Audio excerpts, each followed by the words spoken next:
Hello, today I'm in Toyota Avensis. In this video I'll show you how to manage steering wheel buttons.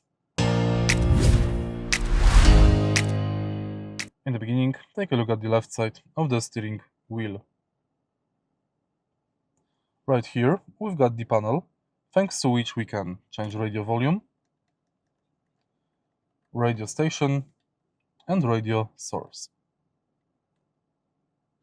On the right side of the steering wheel, we've got the panel thanks to which we can answer calls, end calls, manage information on the instrument cluster, activate voice assistant. Of course, if you press right here, you will use horn.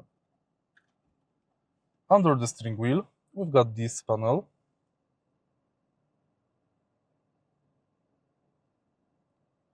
Thanks to which we can activate cruise control and manage it. And that's basically it. If you found this video helpful, please leave like, comment and subscribe.